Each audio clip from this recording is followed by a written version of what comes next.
Hey, campers! Hi, you guys, and welcome back to Camp Insomnia.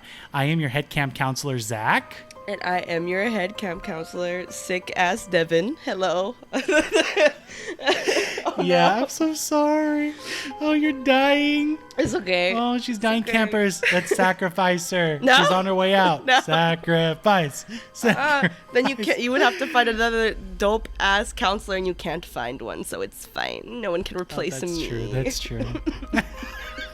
So I apologize. The next couple episodes are going to be me dying. Yeah, Dev is going to be dying. Well, to you new campers that are here today for the very first time, welcome to camp. You are now officially part of Camp Insomnia, and you are a camper. Congratulations! Yay, you made Confetti! it. Yay, you made it! Woo! Clapping! Exciting music in the background. It is. Here's an update for you guys. I know it's been a while. We didn't post a video We didn't post a podcast this past Sunday because I'm in Canada and I've been really busy. I cannot announce what project I'm on until the project is like out to the public. Mm-hmm. Like the project is known, but it's not. You can't go and watch it yet, so I can't say what project I'm on. But I'm really excited, and it's a really, really cool movie. I think it's gonna be a good one. I have a good feeling about this one. Yeah, so it's gonna be a lot of fun, and I just got my first 2 shots today for the film, and I'm really, really excited about it. Of course, I can't say what I'm doing, but yeah, it's gonna be a lot of fun. It's gonna be a lot of fun. It's definitely been a learning curve this past week and a half of trying to navigate through how they animate and how the VFX industry runs their pipeline, which is insane. But it's so cool because now it's like it's not all talk anymore. You're really getting to see firsthand how all this stuff works, and you're doing it now. That's so crazy. I know, yeah. You're doing it. I'm doing my dream. I'm doing it. So really excited.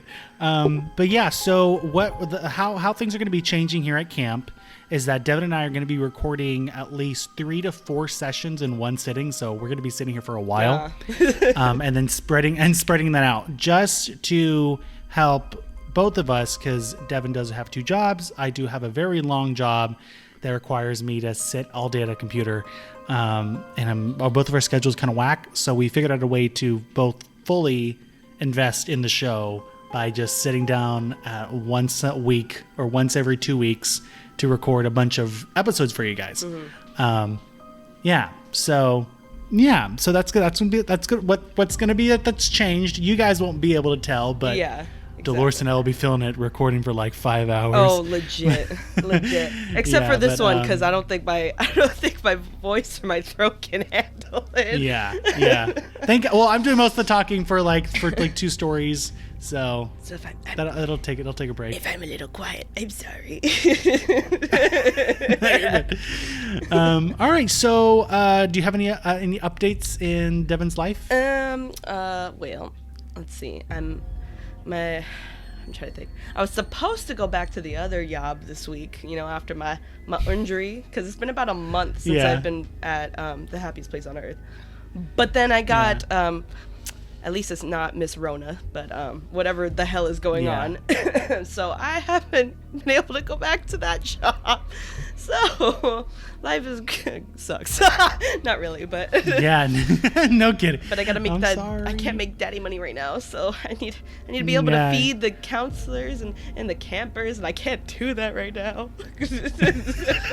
It's okay. Camp counselor Zach is going to use all of his money that he cannot attain until the 30th because of his Canadian bank, and I haven't got one yet, and I need a SIN number to do so.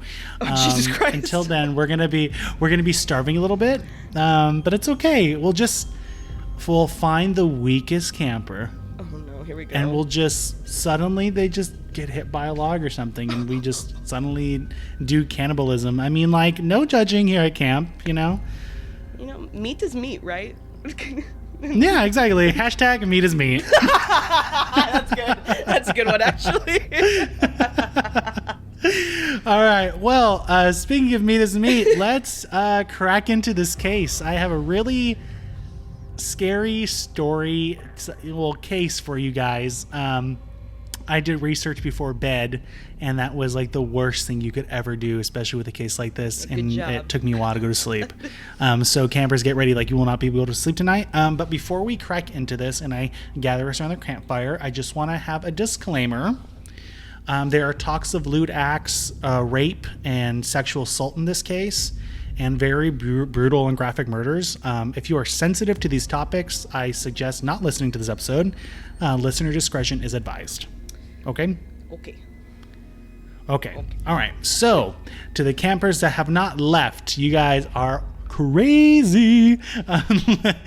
Without further ado, let's gather around the campfire. Yes, go ahead. Get cozy. Grab your blankies. Grab a buddy. And let's see. Tip for camp. I have no context to this one very much, so let me just see what I can pop out of my little noggin here. Ooh, how about after you take your shower at camp, make sure you dry off your hair so then you don't get sick at night before you go to bed. There you go. That's a good one. So you don't sound like Dolores' raspy ass voice. I mean, Devon's raspy ass voice. Yeah. Yes. All right, campers. Well, today, there's a demon in Dolores' throat, and today we're going to be talking about another demon. So, without further ado, campers, we are going to be talking about the infamous serial killer Ed Kemper, also known as the Coed killer. Oh, do you know who this is? I think I heard of this one, but I don't know all of it. So this is going to be interesting. I'm excited. Yeah, he is wild, and I did give you a hint telling you that in one of our recent posts I talked about like 5 facts about serial killers. Yeah. I was basing one of the stories off of one of those in there, and he was in there, Ed Kemper. Got it. Okay. So let's crack into the story as we gather around the campfire. Let's talk about his early life. How was he as a child, as a baby? What did he do? So he was born in Burbank, California on December 19th of 1948 to Clarnell. That's a funky ass name. Clarnell Stage and Edmund Emil Kemper Jr. All right. So his mother and father. So Carnell, his mother, and E.E. Kemper Jr. had a very stormy marriage, and they separated when Edmund was about 9 years old, and then they divorced 4 years later. Okay. So, left at a very young age for him. He was, 13 when they had divorced? So the family soon moved in their new home, meaning not the father, but the mother and his sisters, in their new home of Helena, Montana. And his mother and sisters belittled Kemper. And as he grew older, they banished him to the basement because they considered his sharing a room with his sister unseemly. Oh, fuck. How sad. Yeah, so they kicked his ass to the basement. Yeah. And I fucking hate a basement. That shit's creepy. No matter how furnished it is. So Kemper was, he was very tall, Devon. Like, extremely tall. Really? In his later life, he was 6'9". Oh, wow. Oh, yeah. Yeah, he was a giant. And his ever-increasing size was making the woman in the house more nervous. Even when he was a preteen, Kemper's mother constantly reminded him of this, of how tall he was and how much he terrified her for being so big. And she would always constantly tell him this, always belittling him. And then she would also say that he could possibly dominate them if he wanted to. Like, you're so big, you could dominate me. Like, so you better watch your shit. That's why you're staying in the basement, you little tall giant. So not cool. So Kemper's mother, who constantly berated and humiliated Kemper, often made him sleep in a basement, as we all know, but she would lock it. Oh. She would lock the basement when he would go in there at night due to the fear that he would molest his sisters due to his overall size. Oh my God, that's terrifying. That's so horrible. Yeah, no, it is horrible. Mother of the Year award does not go to her. So, Kemper's mother, Carnell, apparently suffered from borderline personality disorder, which resulted in her rages and abuse against her son, which didn't help the already stressful situation Kemper was under. I mean, he just got thrown to the basement, and now, because of her disorder, it's just worse because he's not only in the basement, but he's constantly being told that you're too big, you're so big that you could probably molest my daughter. Oh, God. Like, you don't tell your kid that. Yeah, that's fucked. That's literally traumatizing. Like, oh, great, this is what my own parent thinks of me. Thank you, lovely. Thinks of me, yeah, literally. So, Kemper, after the divorce of his parents and the constant belittling of his character from his mother and his sister, Kemper became more secluded, which I think we can all understand why. He was afraid of being physically hurt by other boys in his class and unable to sustain friendship with his peers because of him being so shy and secluded. Although he was very intelligent with an IQ of 136. Oh, okay. Yeah, so he's really smart. However, he started to display sociopathic behavior from a young age.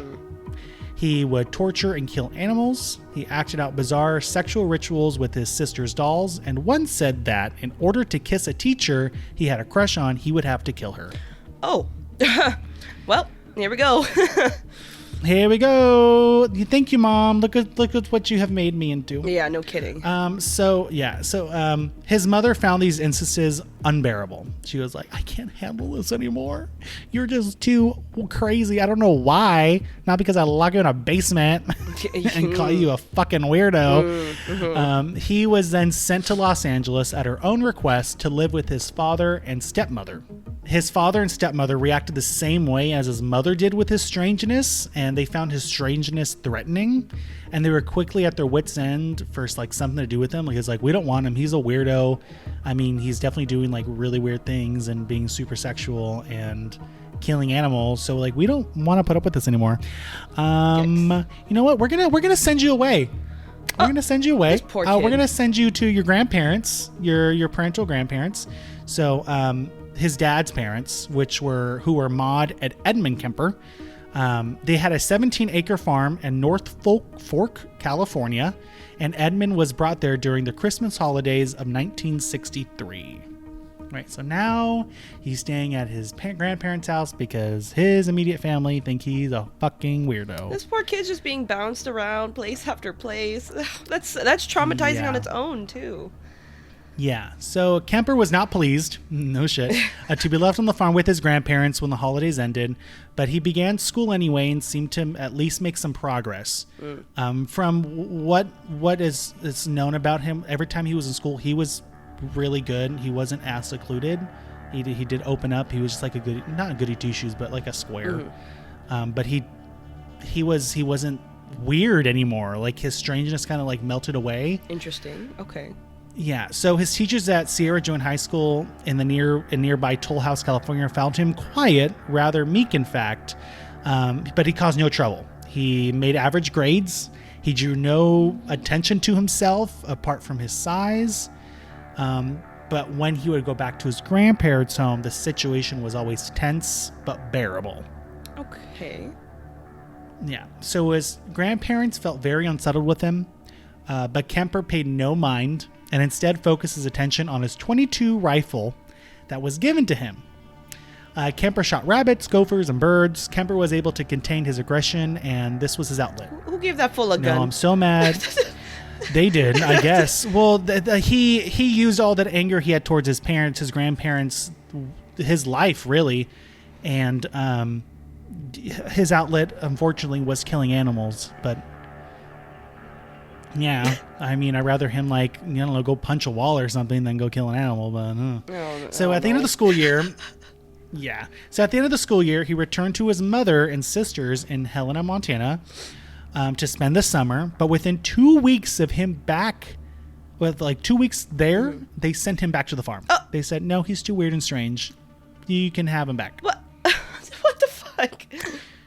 Yeah, so when Kemper would come back to the farm once out of school, it seemed like he had regressed in some way. Probably because he's wanting to go back home, and now he knows that he can't now. So each time he has to go back to the farm, he's like, "Oh fuck, this is not really my home. I'd rather be home." Well, yeah. But his other home really wasn't a home because they locked him in the basement. Whatever. But he seemed to regress every time, right? His family said he was like a rocket that was about to explode. Oh. So now out of school with nothing to do, he was ever more present at the farm. So Kemper had found his grandmother completely and utterly annoying because she apparently nagged too much, and his grandfather was completely boring.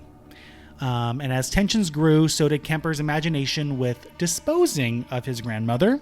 He would imagine her sitting in the outhouse and then shoot it full of holes while she was inside taking a shit. Holy Jesus. Oh, God. Yeah.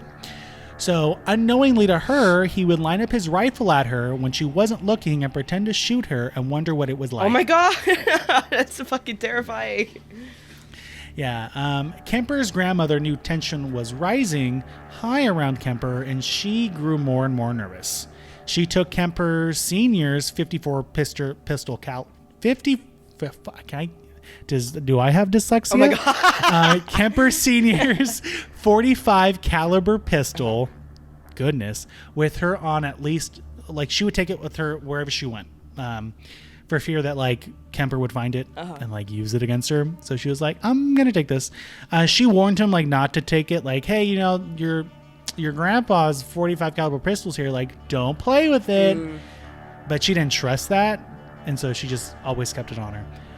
So Kemper took this lack of trust as an insult, and it infuriated him. I'm not surprised. And all summer long, the tension grew. So on August 27th of 1964, by the way, my sister's birthday, not the year, but the day, Kemper saw that Kemper sat with his grandma, Maud, at the kitchen table, going over proofs of a children's book that she was writing. She was known to write a lot of kids' books, and she was really good at it. Looking up, she noticed Edmund had an odd stare and frightening look she had seen many times before. So she got real nervous. So it unnerved her, and she told him, like, hey, stop looking at me weird, you weirdo. Like, stop. So after a moment, Kemper picked up his gun and whistled for his dog, saying he was headed out to shoot some gophers. Maud warned him not to shoot the birds and returned her attention to her work because, again, she didn't like the fact that he was killing animals. Kemper turned around upon exiting the house and watched her through the screen door. Her back was to him as he raised his rifle and took aim at her head. He fired once, and Maud slumped at the table. Then he fired twice more, hitting her in the back. Inside the house again, he wrapped her head in a towel and dragged the body into the bedroom. Within a few minutes, Kemper Sr. returned home from buying groceries. As he began to unload the truck, Kemper took aim and shot him in the back of the head. Holy shit. That escalated really fast. Yep. He exploded like that rocket, like they were talking about. Oh, yeah, no kidding. He just snapped. So Kemper was stunned, not only because of what he'd done, clearly, but because he knew he would get caught for murdering his grandparents. So he's like, fuck. His grandparents weren't the sort of people to, like, take off all of a sudden on like a vacation. So people were going to notice. So even if he hid their bodies, their friends and family would immediately miss them and, like, where are they? Because they don't ever do that. They have a farm to run. So confused and fretful, he called his mother in Montana, who advised him to call the sheriff. He's like, okay, well, you killed him, so call the police. He was taken into questioning. He soon confessed to both of the murders, saying he'd often thought about killing his grandmother and that he killed his grandfather as an act of mercy, to protect his grandfather from seeing his dead wife and possibly having a heart attack. Oh, yeah. He's like, so he spared him. Yeah, I was going to say, he did such a good deed. Yeah. So Kemper was incarcerated in juvenile hall while the California Youth Authority decided what to do with him. A court-appointed psychiatrist diagnosed Kemper as paranoid and psychotic, and the Youth Authority committed him to Atascadero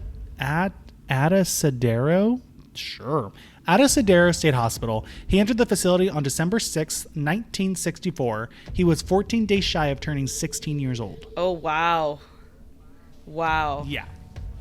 Yeah, he was very young. So this is what I learned in the hospital, because now he's in the hospital. So Kemper was moved to State Hospital. God, are you good? Jesus. That's a hard word. It's Atascadero. Atascadero. Yeah, It's a that tongue sounds about right. Yeah. So Atascadero State Hospital. It was a minimal like security hospital. Even though he had just murdered his grandparents in cold blood, there was like no punishment, and nor was there a lot of security around him. He was sent there mainly for treatment for his diagnosis. Okay. So Kemper was tested many times during his stay there, and slowly began to gain like insight of like the true nature of his own crime, and into what others thought of his crime.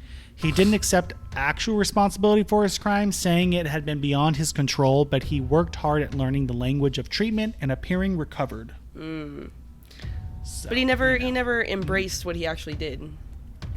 No, he never accepted it. He never really embraced it. He's like, okay, this is what I did. Cool. This is what other think of me because I did this. Cool. I'm gonna learn the language of my treatment so that I can appear recovered.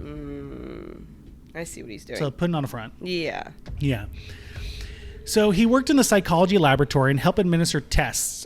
He took pride in doing a good job, which the doctors interpreted as a very good sign. Oh, God. Sociopaths, and Kemper had been diagnosed as such, were usually reluctant and uncooperative workers, but Kemper seemed eager to do his best. So he didn't match the stereotype of a sociopath. So they were like, it's working. Oh, Okay. he's doing good. He's not crazy anymore. Meanwhile, he got to know others at Atascadero Hospital, including serial rapists who shared stories of their crimes with him. Their tales of their exploits made an impression, and his rapidly developing teenage sexual awareness became inextricably linked with domination and violence. Oh, God. Now he's just getting tips at this point. Yeah. First, he just want to kill things. Now he's like, ooh, rape. Ooh, crime and rape. Ooh, my sexual teenage brain is thinking that sounds amazing. So at this hospital, this kind of thinking seemed not perverse, but quite normal because everybody there was speaking and talking about it. So his violent sexual fantasies became intricate and intense, and he took note of what the incarcerated rapist around him did wrong. They had been caught because they hadn't been smart. They left like witnesses and evidence at the scene. They attacked women they knew, or they did their attacking in too public of a space. So Kemper was taking notes. He was like, I know what y'all did wrong, and I'm about to do it. So let me take some notes. Yeah, literally. Like, he's literally getting tips now. Exactly. So Kemper would claim religious conversion and took to looking up any biblical reference he heard, which we've seen time and time again with killers or with people who do a serious crime. I found God, and now I'm never going to literally murder 12 babies again. Yeah. No, shut the fuck up. Yeah. It's a good cop-out. So... So he was clean cut and conservative, intelligent and sheltered, and when he was released in 1969, the changes that had occurred in the outside world must have been come as quite a shock because he was in there for quite a while. He renewed contact with the outside world, began at a community college near Atascadero Hospital. While he attended school, he was still under the supervision of the youth authority. Okay. So like parole. Yeah. So he became a chameleon. What the doctors wanted to see, and he adapted. Right? He's like, they want to see this change. I'm going to give it to them. And now with all this new information on like what not to do, what is he going to do next? What is he going to do with all this information you just learned about rape and how to not get caught? And adapting to his surroundings. Well, we'll get into that later. Oh, no. So Kemper was a square. All around him during this time were a lot of hippies. They sported like long hair, peace, love, bro. But his hair was really short. He had a neat little mustache. He wished to be a law enforcement officer at this time. He really wanted to. But his hopes were dashed. In addition to the minimum height requirement, both the local and state police had maximum height limits, which I didn't know that was a thing. I didn't know you could be too tall to be a police officer. I'm kind of surprised. So Kemper was too tall to be a cop because he was 6'9". Yeah, I'll show you a picture later of him. He is a giant. Yeah. Like, but yeah, I think that'd be like a good thing. Imagine like this 6'9" cop, like, you gonna run? I'm like, no. I'm good. No, I'm good. I'm good. Yeah. I'd try to run, you take 2 steps and grab literally, me. I'm good. Fucking literally what I was thinking. Yeah. So disappointed, he bought a motorcycle to make him feel better. What a move. Yeah, legit. So with it, he could at least feel like a cop. Meanwhile, he did very little. He did very well in his studies. And after 3 months, he was paroled for another 18 months. His doctors at the hospital had recommended strongly that he not be returned to his mother. Not to be returned. Who had relocated to Santa Cruz, California. Oh, well, she's... Against their advice, the youth authorities sent him straight to her. Oh, well, here y'all done fucked up. Straight to all the problems. Yeah, literally. So once Kemper moved back in with his mom, the arguing and belittling of Kemper continued, just as before. She didn't lock him in the basement this time, but neighbors would often complain about their fights due to the fact that they were so loud. So to escape the constant harassment of his mom, he would often visit the jury room, which was a local bar frequented by off-duty police and deputies. All the officers there, respected Kemper because he was respectful to them, and they always referred to him as Big Ed. I mean, that's a pretty good name. I mean, he's so freaking tall. But he always wanted, that makes sense, because he always wanted to be one and might as well make friends with police, I guess. But I mean, it's just so interesting to me that he gets along with these authority figures so well, and they respect him so well, even though he's killed 2 people. They might not know about this though. I don't know, because remember, he didn't go to a prison or a jail. He just went to like a hospital to be treated for his sociopathic behaviors. Anyways, that's really interesting. Also, what I think is interesting too is that he is also, this is a time where there's a lot of hippies, there's a lot of peace, love. This is that movement, and he wasn't that. Oh, that's true too. Yeah. And he was also very conservative, so he fit very well in with police officers at the time. That makes sense. Yeah. So Kemper took various jobs as a laborer, which eventually landed him a job with the Division of Highways, which thankfully let him move out of his mother's home and into an apartment in Alameda, which he shared with a friend. Although out of his mother's house, she took every chance she could to constantly harass him. Oh, God. Because she's a great mother. Yeah, no kidding. So Kemper would then get into 2 accidents with his motorcycle, the second one wrecking his bike. His job at the Division of Highways would give him time off for his broken left arm. Due to the second accident, with an out-of-court settlement, he ended up purchasing a car that looked very much like an unmarked police vehicle. Oh. Because remember, his whole thing is, I want to be a cop. I want to feel like a cop. Yeah. So, yeah. So Kemper equipped it with a radio transmitter, a microphone, and a large whip antenna, and he began to pick up hitchhikers. Small, pretty female hitchhikers. He watched how they reacted to him. He learned how to make them trust him. He delivered them safely to their destinations and privately. He indulged them in his violent fantasies, imagining what he would do to his captive hitchhikers when he finally got all the details taken care of. All the possibilities seen too. So he's just testing this out. He's picking girls up, dropping them off, being really nice. Meanwhile, they're in the car. They don't know this. He's thinking about all the ways he's going to eventually take one of them and possibly harm them. Yeah, and this is how it all started. And how not to get caught. Yeah, this is how it all started with his grandmother. So I mean, it's a lot easier now. Yeah, and it's a lot easier now that he has a car instead of a motorcycle. So Kemper began to outfit his car for his future plans. The antenna came off, and the passenger door was rigged to keep it from opening from the inside. Yeah, that's how police vehicles are too, so I'm not surprised. Yeah, plastic bags, knives, guns, and a blanket went into the trunk. Kemper picked up a girl. Let me read that again. Kemper picked up a girl after girl, treating each as sort of an experiment, waiting for his moment. It took a while, more than a year, to pick up girls and then letting them go. Wow. Right? He's just waiting. Yeah. He's just waiting for his time. He's testing the waters. But on May 7th of 1972, Kemper's moment finally came. So this is murder 1, 2, and 3. Oh, okay. Yeah. Mary Ann Pesce? I'm going to say Pesce. Pesce. P-E-S-C-E. Passé? Pesce? Yeah, Mary Ann Pesce? Sure. And Anita Lucis. Why you pick all these hard names? I'm sorry. It's not my fault they're named that way. So I'm just saying Mary Ann Pesce and Anita Lucis. Not to bring disrespect to the last names, it's really hard to say. They were students at Fresno State College, and Dolores is dying. I'm trying not to be rude. It's hard. It's a hard last name. It's a really hard last name. Anyways, there were students at Fresno State College, right? And they were hitchhiking to Stanford University after a couple days in Berkeley. They never reached their destination. Dun, dun, dun. And both families filed missing person reports. But the police found it hard to investigate, with many girls at that time running away from home and being transients. And this was common.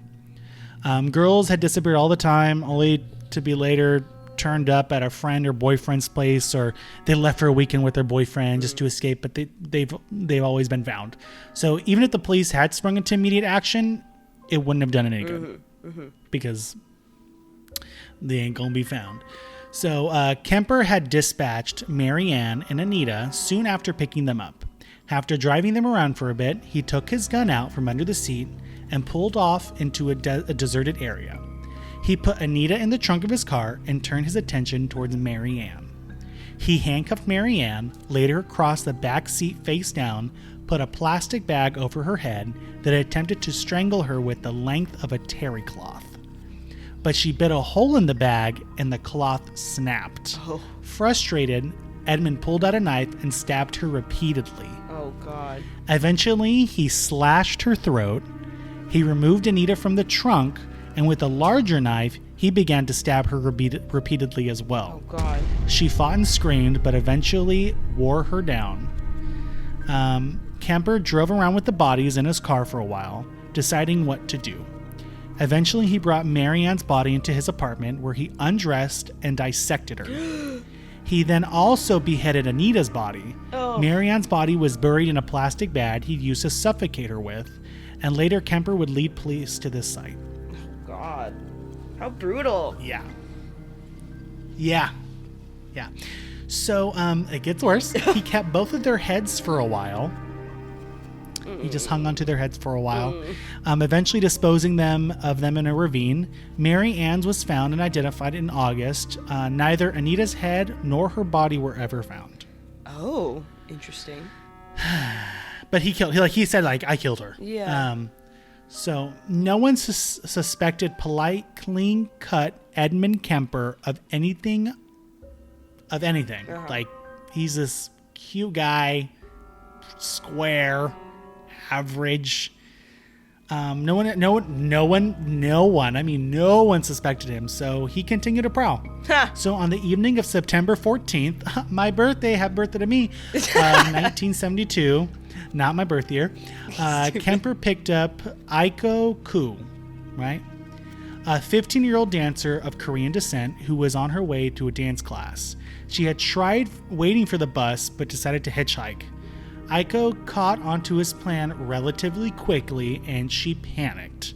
He convinced her that he was planning to use the gun on him and kill himself. But if she didn't try to signal police or passerby, she wouldn't be harmed. Right. So he drove into the mountains and turned off the main road, parking out of sight. He taped her mouth and tried to suffocate her by putting his thumb and index finger in her nostrils. What the? Yeah, I know. That's a weird way to suffocate someone. Yeah. She fought but lost consciousness, only to be awakened moments later. Kemper began to suffocate her again, this time continuing until she stopped breathing completely. He then removed her from the car, laid her on the ground, and then raped her. With her own scarf, he strangled her, and when he was absolutely sure she was dead, he put her body in the trunk and drove away from the scene. He soon stopped at a local bar and had a couple beers, and then after that, he went to his mother's house. The body's still in the car. From time to time, he would open the trunk and gaze at his conquest. Late that night, he brought Aiko's body into his apartment and placed it on the bed. He dissected her, just as he did Mary Ann and Anita, and disposed of her head and hands in a different location than the rest of the body. Very little of her ever turned up, and her disappearance was not thought to be related to Mary Ann and Anita. What? That's so stupid. Yeah, but because I don't know, because maybe these three girls were hitchhiking, or maybe their bodies weren't found relatively close to one another yet. I don't know, but they weren't connected.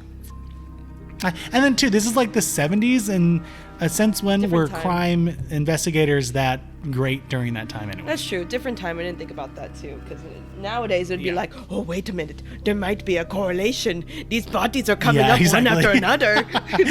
Literally. So 4 months had passed. Other victims of other killers were found in the Bay Area, and public concern was aroused. But Kemper was under no suspicion for any of the killings. So during this time as well, Dolores, there is another serial killer on the loose. Oh? Yeah, so two at the same time. Oh. But Interesting. yet again, Kemper wasn't that other. I mean, he can't. There's not two of him, but he still wasn't under suspicion. So on January 8th of 1973, he bought a .22 caliber automatic pistol. Okay. Even though he was forbidden to own a firearm because of his prior crime, he had no trouble with the purchase in spite of his record.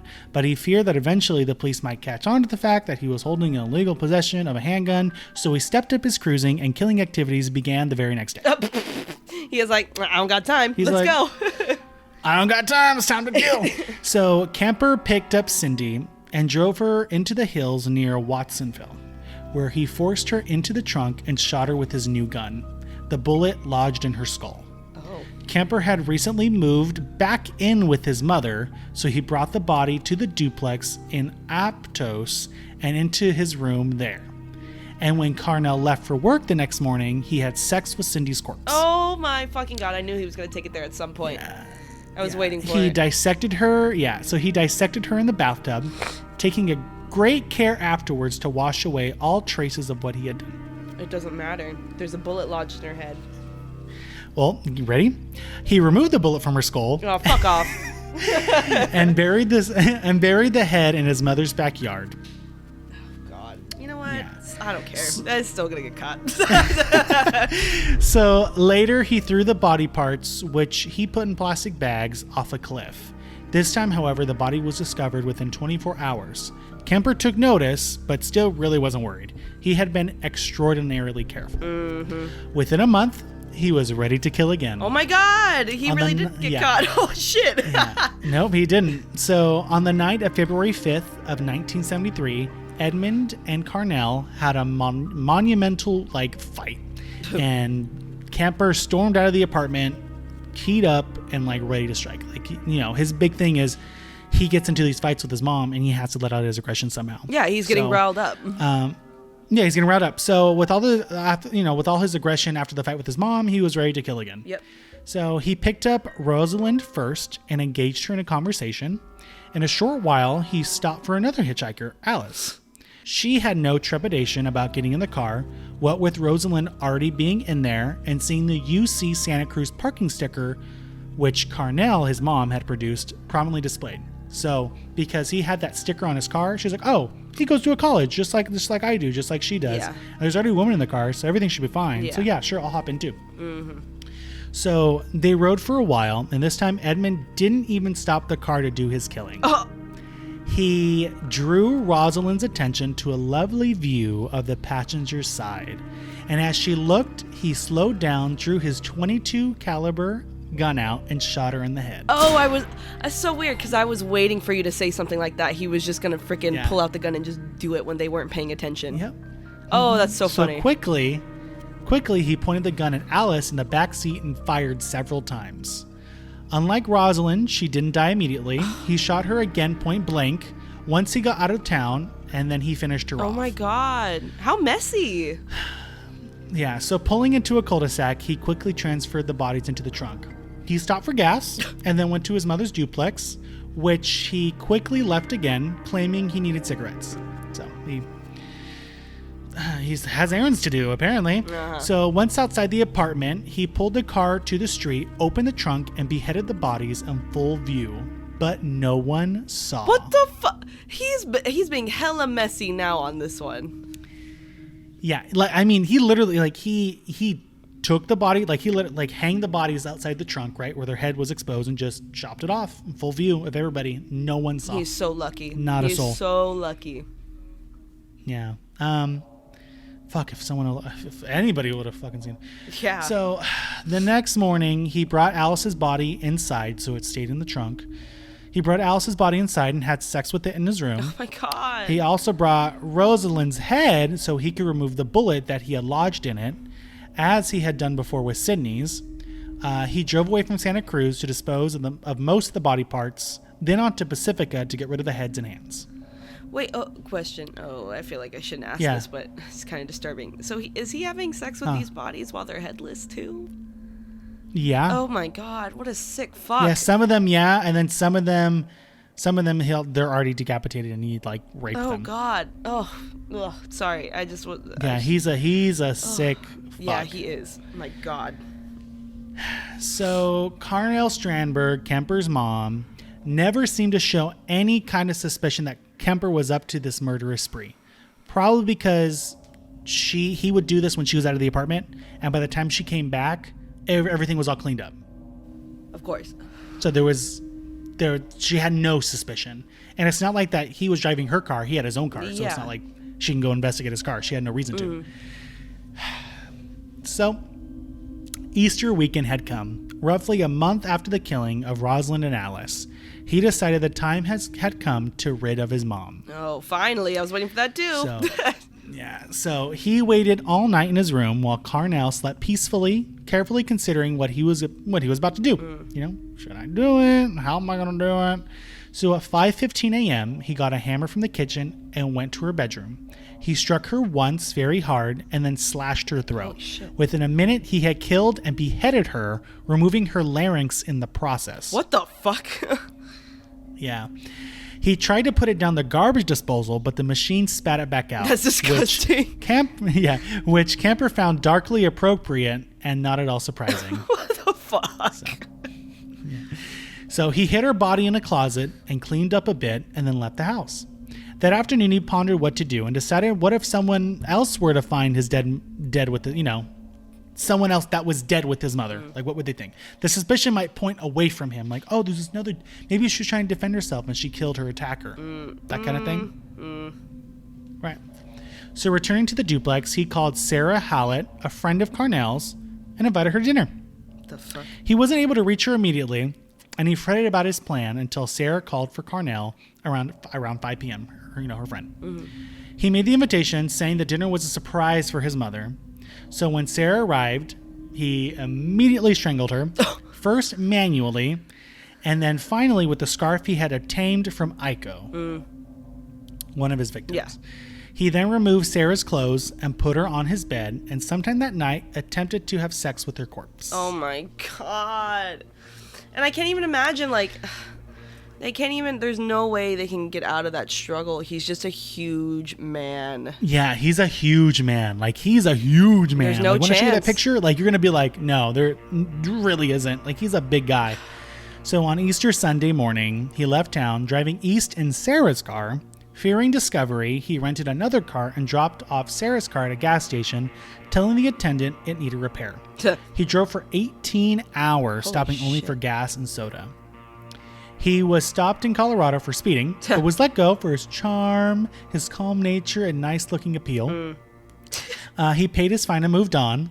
Finally exhausted, he stopped in Pueblo, Colorado. He placed a call to the Santa Cruz Police Department, where he already knew several of the officers, and began his marathon confession.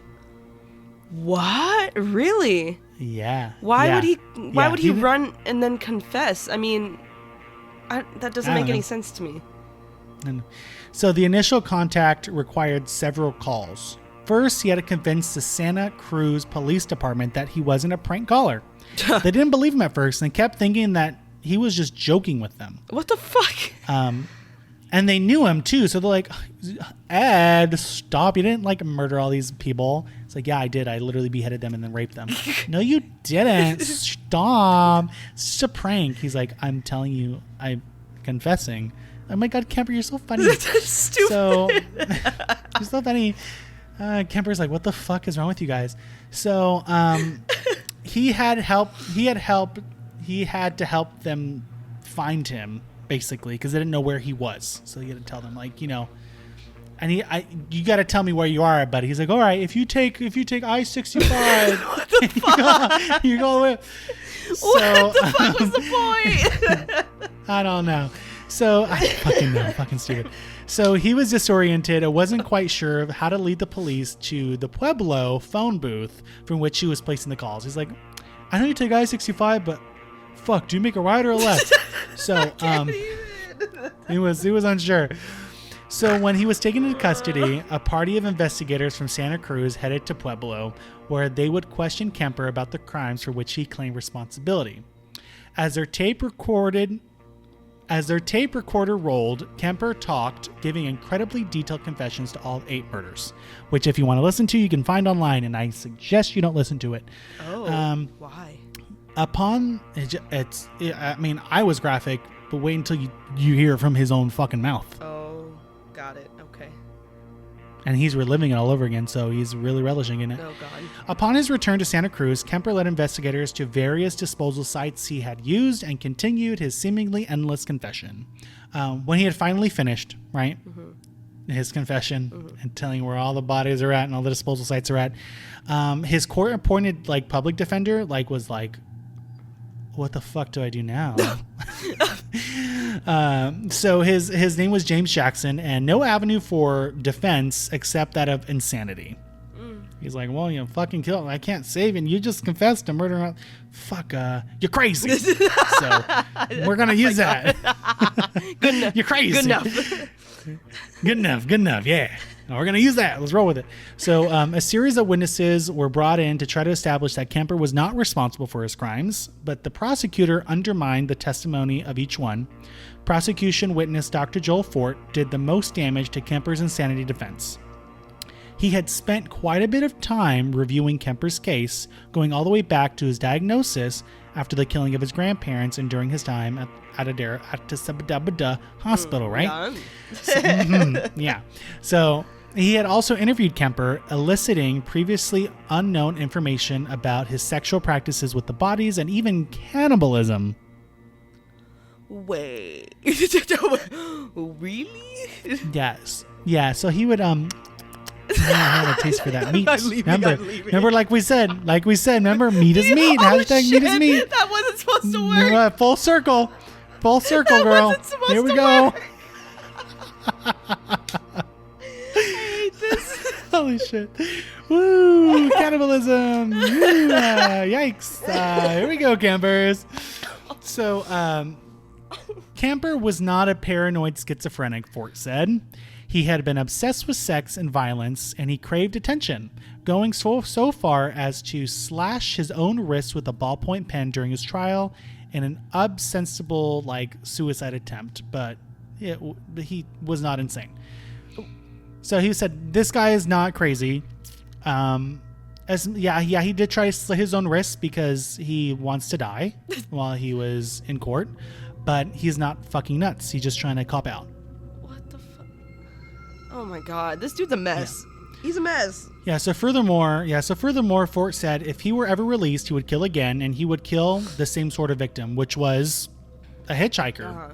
You know, it was easy at that time. Nowadays, you don't fucking hitchhike for shit. You're going to die. Because, that's what's going to happen. That's what's going to happen. So during the 3 weeks of the trial, no witnesses, not even Kemper's sister or his doctors from Atasabada Hospital, were even able to convince the jury that Kemper wasn't insane. So not even any of his family or his old doctors or anybody that knew him could convince a jury that Kemper was nuts. So they deliberated for only 5 hours, and they found Kemper guilty of first-degree murder on all 8 counts. After a short observation stint at Vacaville Medical Facility, he was then sent to a maximum security prison at Folsom for the rest of his life. So Kemper requested the death penalty for his crimes many times. He just wanted to die, right? This dude's fucking... I can't... I can't even Yeah, think. His thought just- process is insane. I don't get it. I really don't get it. No, it really is. It really is. I don't get it either. Capital punishment was suspended in California at this time. Yep. Sucks to suck. Yep. And he instead received 8 concurrent life sentences, which is, if you guys don't know what a life sentence is, about 30 years. So 30 times 8 is, what is that? Oh shit. Someone do the math. 240? Is it 240? Sure. Wait, hold on. Yeah, 30. Yeah, 30 times 8. 30 times 8. Ah, bitch! I got that shit. So he's in the for he ain't gonna get out. Yeah.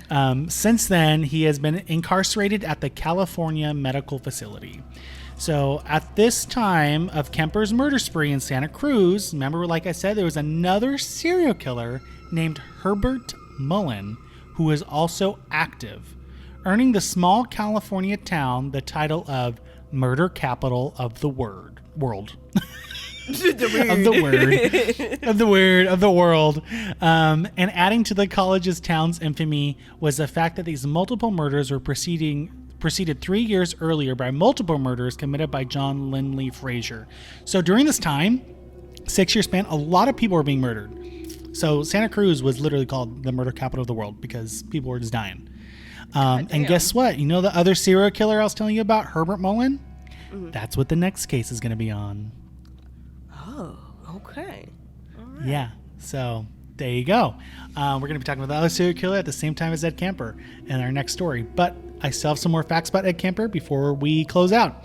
Okay. So in a manner similar to Charles Manson murders, Frazier, the other serial killer, murdered a Santa Cruz family of 5, an eye surgeon, Victor Ojeda, and a family. A reference was made to this in the film The Lost Boys, which was shot in Santa Cruz, but called Santa Carla, where they repeatedly called the town the murder capital of the world. Why did I keep saying word? I don't know, because you're losing it. I know, but it's you. Why did you give me your freaking, what's it called? Oh, I don't know. You tell me. What did I give you? What did I give you, Zachary? Your dyslexia. Screw you. It's ADHD. Suck my dick. You gave me their ADHD. Oh, it's rubbing off on me. Stop it. So Kemper and Mullen were briefly held in adjoining cells, with the former angrily accusing the latter of stealing his body dumping sites, which is kind of funny. It's like, wow, no, like you killed. No, these are my victims. No, why'd you kill him? Why'd you take my dumping body site? Like, that's rude. So, my God. So here's the kicker. Usually after these cases, we always say like, oh, they're dead now. Well, he's still alive. Kemper is still alive to this day. He's rotting in prison. Also, fun fact, Ed Kemper has read onto tape cassettes more books for the blind than any other prisoner. He has spent more than 5,000 hours in a booth before a microphone in the last 10 years and has more than 4 million feet of tape and several hundred books to his credit. The full list of these books have not been found yet, but here's what some of them include. He has an audiobook for Star Wars, The Rosary Murders, Flowers in the Attic, Web Between Worlds, Windmills of God, Book 4, God, Emperor of Dune, If Tomorrow Comes, Petals on the Wind, and The Glass Key, plus many, many more. No, thank you. Yeah, so the serial killer is a reading to the blind. Wait. These are all audiobooks, right? Mm-hmm, yeah. Okay. On cassettes. Okay, so like, I listen to audiobooks because I have a hard time reading with my ADHD. So like, I don't think I'm gonna do that anymore. I know. Yeah, I know. Now you're gonna be like, oh, I like whoever's reading this is doing a good job, and all of a sudden it's like a serial killer in prison. I think I'm gonna do more research now before I start the audiobook. But yeah, campers, that wraps up the case of the Coed killer Edmund Kemper. Oh, that was Dun, dun, that was dun. pretty intense. He was a nasty fuck. Yeah. No. He was gross as all gross could be. He's just gross, and I can't wait to tell you all about in the next one. What's his name again? Herbert Mullen, right? Yeah, Herbert Mullen. Yeah, it's really fascinating. He's another crazy guy too. It's fascinating that it's at the same time too. Yeah. Yeah. So, without further ado, let's get into a joke to lighten the mood and insert. Oh, we're gonna insert romantic music. Baby. No, not after this case. No, that's not okay. I can't. You stole your piece, put it on me, but baby, it's you. Lying like a ride, but take your stuff back, baby, it's you. All right, and we're back. I hope you liked the romantic session with Zach and Devon. Oh God. I want it to just be Zach. Take me out of that one. Oh my God. So Devon, when the cannibal was late for dinner, what did he get? When he was late for dinner. Damn. I don't know what. When the cannibal was late for dinner, he got the cold shoulder. But That's stupid. That was actually kind of funny. what do cannibals eat to freshen their breath? I don't know. Mentos. That was a dad joke. Okay, last one. What does a cannibal call a wheelchair user? Oh no. Oh shit. Ooh, is it a fucked up one? Because I have a fucked up answer.